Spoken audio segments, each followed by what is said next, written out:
Welcome back to Nighttime History.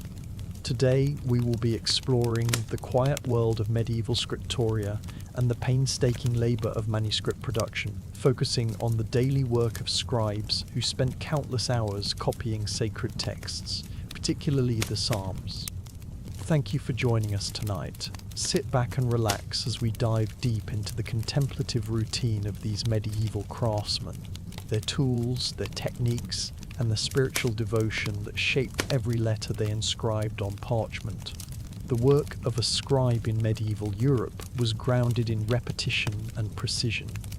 In monasteries, cathedrals, and sometimes in secular workshops, scribes dedicated their days to the reproduction of texts that had been copied for generations. The Psalms, a collection of 150 religious poems and prayers from the Hebrew Bible, were among the most frequently copied works in the Christian tradition. These texts formed the backbone of monastic prayer, liturgical worship, and private devotion.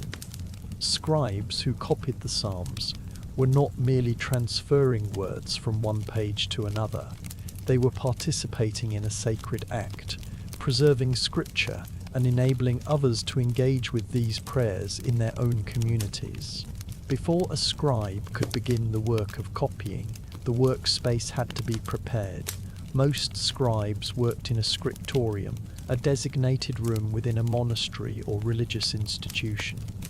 The scriptorium was typically located where natural light could enter through windows, as candlelight was reserved for evening hours and was costly to maintain.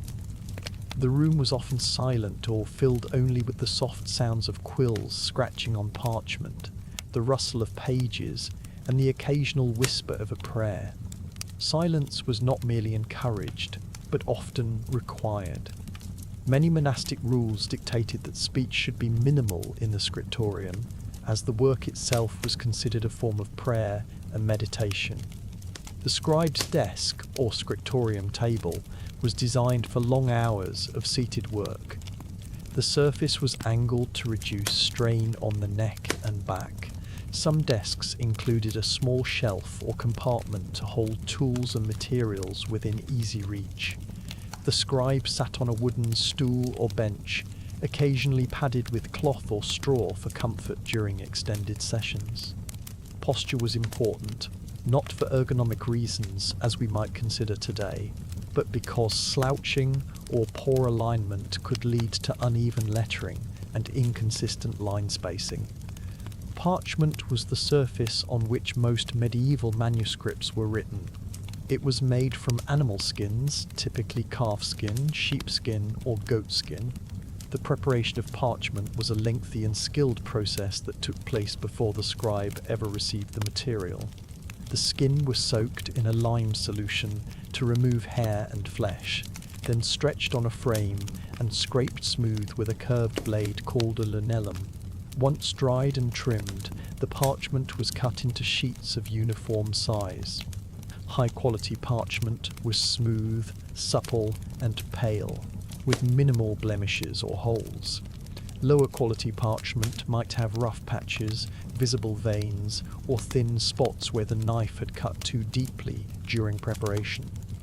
Before any text could be written, the parchment had to be ruled. Ruling was the process of creating guidelines to ensure that lines of text remained straight and evenly spaced. The scribe used a pointed stylus, often made of bone or metal, to press shallow grooves into the surface of the parchment. These grooves did not penetrate the material, but left faint indentations that guided the hand. In earlier periods, ruling was done freehand using a straight edge, but by the later medieval period, many scribes used a ruling board or frame that held the parchment taut while lines were marked. The spacing between lines varied depending on the size of the script and the intended use of the manuscript. Liturgical books meant for reading aloud in dim church interiors required larger letters and more generous spacing. Personal prayer books could be written in smaller, more compact script. Once the parchment was ruled, the scribe turned attention to the preparation of ink. Medieval ink was typically iron-gall ink, a mixture made from galls, iron salts, gum arabic, and water. Galls were abnormal growths that formed on oak trees in response to wasp larvae. These galls were rich in tannic acid. When crushed and combined with iron sulfate, they produced a dark, permanent ink that bonded chemically with the parchment. The mixture was heated gently and then left to ferment for several days. The resulting liquid was strained to remove sediment and stored in a small container, often a ceramic or metal ink pot with a narrow opening to prevent spillage. The process of mixing ink was familiar to most scribes, though some monasteries employed a specialist who prepared ink in larger batches for the entire scriptorium. Fresh ink was preferred, as older ink could become thick or lose its depth of colour. Scribes sometimes added wine or vinegar to adjust the consistency.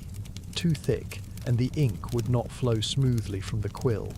Too thin, and it would feather across the parchment, blurring the fine strokes of letters. Testing the ink on a scrap of parchment was a common practice before beginning work on a finished page. The quill was the scribe's primary tool.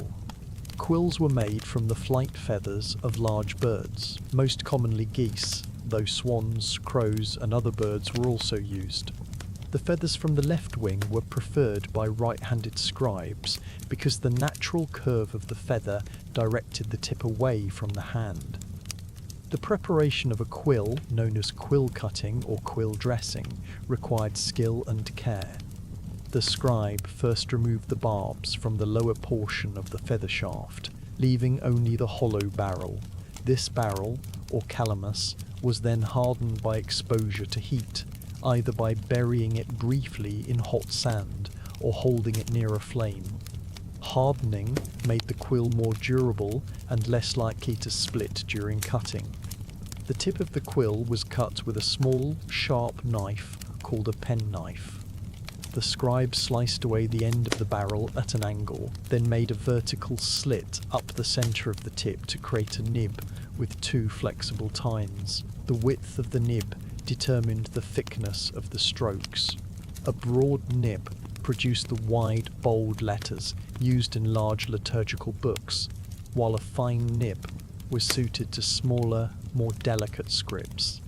The nib wore down with use and required frequent resharpening. A scribe might resharpen a quill several times in a single day, depending on the amount of writing being done. The penknife was kept close at hand, often resting on the desk or tucked into a belt. Copying the Psalms began with the scribe opening the exemplar, the manuscript from which the text was being copied. The exemplar was placed on a stand or propped at an angle where it could be easily referenced without obstructing the workspace. The scribe's task was to reproduce the text exactly, letter by letter, line by line. Even a single word out of place or an omitted phrase could alter the meaning of a passage, particularly in a religious text where precision was considered a spiritual responsibility. The scribe began by dipping the quill into the ink pot, drawing just enough ink to fill the hollow nib. Too much ink and it would drip or smudge. Too little and the quill would run dry before completing a word. The scribe held the quill lightly, allowing the natural flexibility of the nib to control the flow of ink. The hand moved across the parchment in a smooth, practiced motion, forming each letter with deliberate strokes. The sound of the quill on parchment was soft and rhythmic, a gentle scratching that became part of the ambient soundscape of the scriptorium. Medieval scripts varied by region, period, and purpose. By the later medieval period, several standardized scripts had emerged. Carolingian minuscule, developed in the scriptoria of the Carolingian Empire during the 8th and 9th centuries, was clear, legible, and efficient. It featured rounded letters with distinct ascenders and descenders, making it well suited for long texts like the Psalms. Gothic script, which became prevalent in the 12th century, was more angular and compressed, allowing more text to fit on a single page. This script was often used in liturgical manuscripts and Bibles. Textura, a formal variety of Gothic script, had a dense woven appearance and was used in the most prestigious manuscripts. The scribe copied each word with careful attention to spacing, alignment and proportion. Letters were not written in isolation, but as part of a continuous visual field. The negative space between letters, between words, and between lines was as important as the letters themselves. Consistency was key. A sudden change in letter size or spacing could disrupt the harmony of the page and was considered a mark of carelessness or inexperience. As the scribe worked, the text of the Psalms unfolded in a familiar rhythm. Many scribes had memorized large portions of the Psalter through years of participation in the divine office, the cycle of daily prayers that structured monastic life. The Psalms were recited aloud in the chapel multiple times each day, and the language became ingrained in the memory. This familiarity was both an aid and a hazard. On one hand, it allowed the scribe to anticipate the flow of the text and maintain a steady pace. On the other hand, it increased the risk of unconscious errors, such as substituting a word from a similar psalm or skipping a line that the mind had already completed internally. To minimize errors, scribes developed strategies for focus and verification. Some whispered the text as they wrote, speaking each word aloud or under their breath to reinforce the connection between the visual exemplar and the written copy. This practice, known as murmuring, was common enough that some monastic rules mentioned it specifically, either permitting or discouraging it, depending on the interpretation of silence in the scriptorium.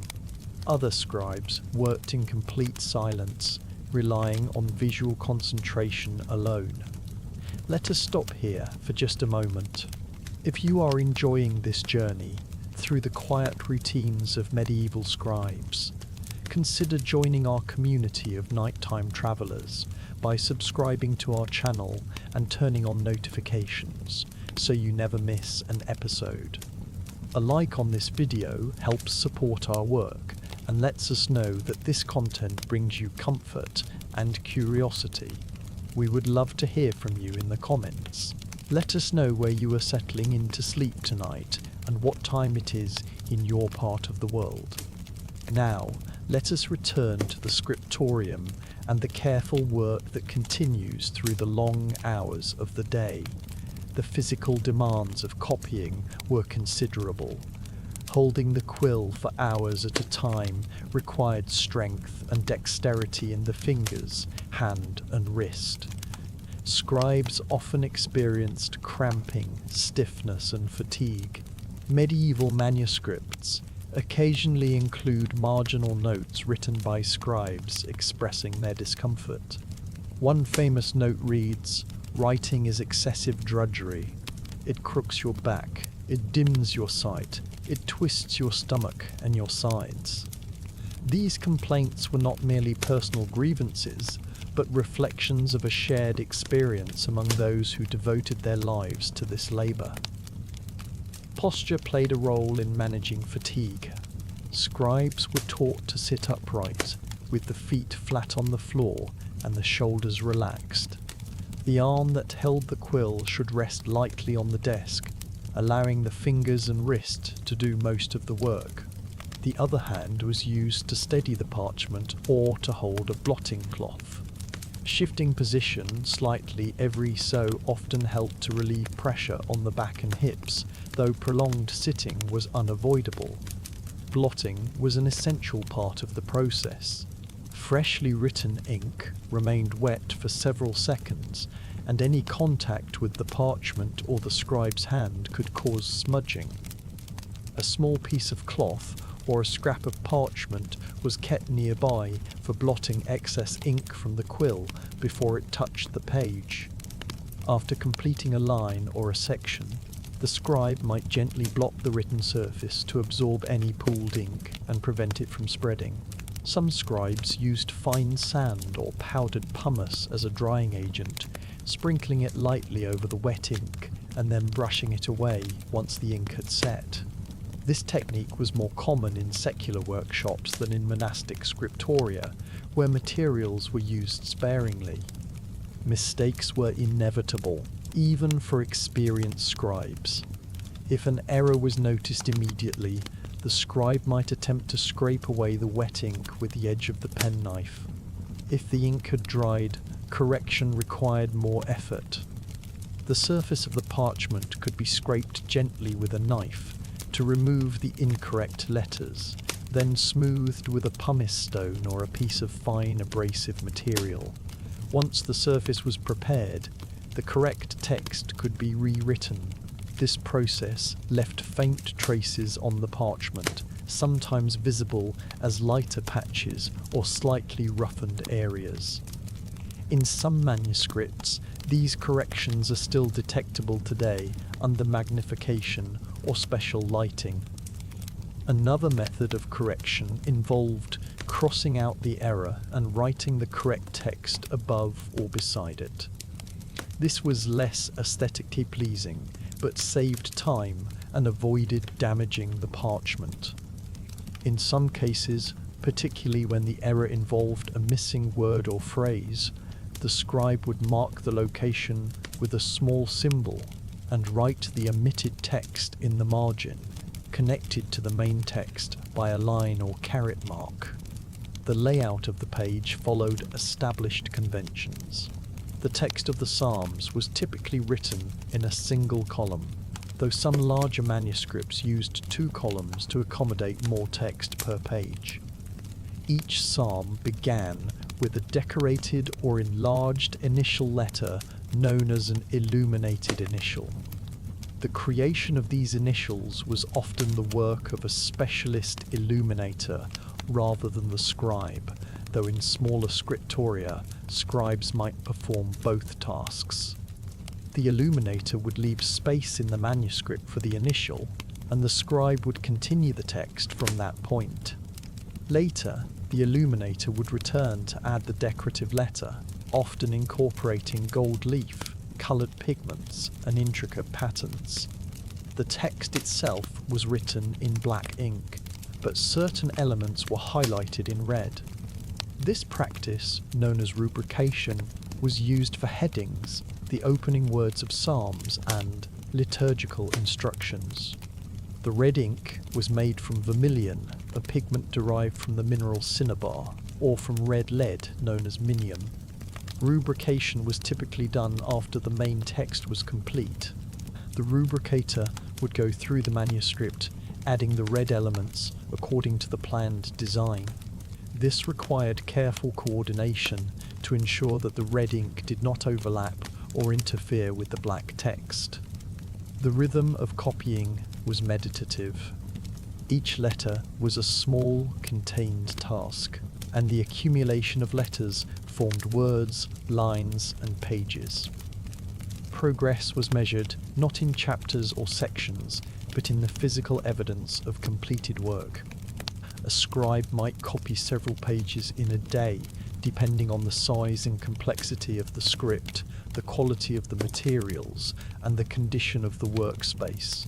On a productive day, a scribe working in a clear, well-practiced hand might complete 4 to 6 pages. On other days, when the light was poor, the parchment was difficult, or the scribe was unwell, progress might be much slower. The Psalms themselves were deeply familiar to the scribe. The 150 Psalms covered a wide range of themes, from praise and thanksgiving to lament and supplication. Some psalms were short, only a few verses, while others extended over multiple pages. Psalm 119, the longest in the collection, was an alphabetic acrostic in the original Hebrew, with each section beginning with a successive letter of the Hebrew alphabet. In Latin translation, this structure was not preserved in the same way, but the psalm remained a lengthy and complex work that required sustained focus to copy accurately. Certain psalms were copied more frequently than others because they were used in specific liturgical contexts. The 7 penitential psalms, Psalms 6, 32, 38, 51, 102, 130, and 143, were recited during Lent and other penitential seasons. Psalm 51, which begins with the words Miserere me Deus in Latin, was a central prayer of confession and was copied into nearly every book of hours and personal devotional manuscript. Scribes who copied the Psalms repeatedly over the course of their careers would have known these texts by heart, the words flowing from memory even as the eyes followed the exemplar. Breathing played a role in maintaining focus and stamina. Scribes were encouraged to breathe slowly and evenly, matching the rhythm of their breath to the movement of the hand. This was not articulated in the same terms as modern mindfulness practices, but the principle was similar. Steady breathing helped to calm the mind, reduce tension in the shoulders and chest, and sustain concentration over long periods. In the quiet of the scriptorium, the sound of one's own breath became a subtle anchor, a reminder to remain present in the task. The hours passed slowly. Monasteries followed a structured schedule based on the canonical hours, the times of communal prayer that punctuated the day. Matins was prayed before dawn, followed by lauds at daybreak. Prime, terza, sext, and none marked the progression of the morning and midday. Vespers came in the evening, and Compline closed the day before the community retired to sleep. Scribes working in monastic scriptoria would leave their desks to attend these prayer services, then return to continue their work. This rhythm of prayer and labour was central to monastic life and provided a framework within which the work of copying unfolded. In secular workshops, the schedule was less rigidly defined, but still followed the natural cycle of daylight. Scribes began work at dawn and continued until the light faded in the evening. Midday might bring a pause for a meal, often simple fare such as bread, cheese, and ale, or watered wine. The afternoon was a time of renewed focus, though the quality of light could vary depending on the season and weather. On overcast days, the scriptorium was dimmer, and scribes worked more slowly to avoid errors that might result from straining to see the text. The quill required constant attention. As the nib wore down, the strokes became thicker and less precise. The scribe would pause, take up the penknife, and carefully trim the nib to restore its sharpness. This process took only a few moments, but was necessary several times throughout the day. The motion of cutting the quill became second nature, a brief interruption in the flow of work that was absorbed into the overall rhythm. The scraps of trimmed quill accumulated on the desk or floor, small evidence of the ongoing effort to maintain the tools of the trade. Ink levels in the pot also required monitoring. When the ink ran low, the scribe would refill the pot from a larger container or prepare a fresh batch if none was available. The consistency of the ink could change as it sat, particularly in warm weather when evaporation caused it to thicken. Adding a few drops of water or wine could restore the proper flow. Stirring the ink with a small stick or the back of the quill helped to redistribute any sediment that had settled at the bottom of the pot. Parchment was precious, and waste was avoided whenever possible. If a sheet had a flaw, such as a hole or a thin spot, the scribe would work around it, adjusting the layout of the text to avoid the damaged area.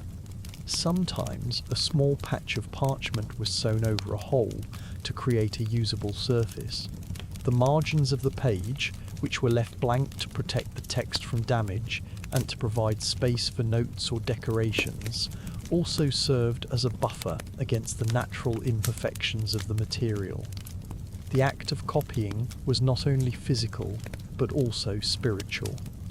For monastic scribes, the work was an expression of devotion, a way of serving God through the preservation and dissemination of sacred texts. The Psalms, in particular, were understood as prayers, and copying them was seen as a form of participation in those prayers. This belief imbued the work with a sense of purpose and reverence that went beyond the technical demands of accurate reproduction. Some scribes included personal prayers or reflections in the margins of the manuscripts they produced. These notes, known as colophons, often expressed gratitude for the completion of a difficult task, requested prayers from future readers, or invoked divine assistance in the work. A typical colophon might read, "Here ends the book. Thanks be to God. Pray for the scribe." These brief inscriptions provide a glimpse into the inner lives of the scribes, their hopes, their struggles, and their faith. The repetition inherent in the work could lead to a state of focused absorption. Psychologists today might describe this as a flow state, a condition in which the individual is fully immersed in the task, losing track of time and self-consciousness. Medieval scribes would not have used such terminology, but they recognized the value of sustained attention and the sense of peace that could arise from repetitive, purposeful labor. The quiet of the scriptorium, the familiar motions of the hand, and the rhythmic progression of the text created an environment conducive to this kind of deep focus. Not all moments were peaceful. Distractions arose. A fly might land on the parchment, requiring a gentle brush of the hand to remove it. A cramp in the fingers might demand a pause to stretch and shake out the tension. The sound of footsteps in the corridor or the distant chime of a bell could pull the mind away from the text, requiring a conscious effort to return to the work. Scribes developed techniques for managing these interruptions, acknowledging them briefly, and then redirecting attention back to the task at hand. The relationship between the scribe and the exemplar was one of fidelity. The scribe's role was not to interpret or alter the text, but to reproduce it with exactness. This required a particular kind of discipline, a willingness to set aside personal judgment and preference in service of accuracy. In this way, the work of copying was an act of humility, a recognition that the text itself, particularly a sacred text like the Psalms, held authority that transcended the individual. At the end of the day, when the light had faded too much to continue, the scribe would clean and put away the tools. The quill was wiped clean of ink and set aside. The ink pot was capped or covered to prevent evaporation and contamination. The parchment was carefully stored, either rolled or laid flat, protected from moisture and pests. The desk was cleared of scraps and debris. This ritual of closing the workspace was as much a part of the routine as the preparation that began the day. Over weeks and months, the psalter took shape. Page by page, psalm by psalm, the manuscript grew. The scribe's hand remained consistent, the letters uniform, the lines straight. The work was never rushed. Speed was less important than quality.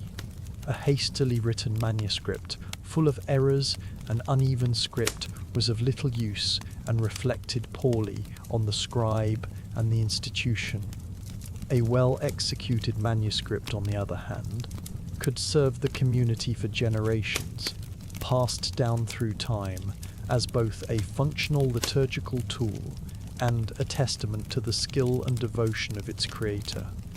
The finished psalter would eventually be bound, the pages sewn together and enclosed between wooden boards covered with leather. Clasps or ties would keep the book closed when not in use, protecting the pages from dust and damage. The cover might be decorated with stamped or tooled designs, or in the case of a particularly important manuscript with precious metals and gemstones.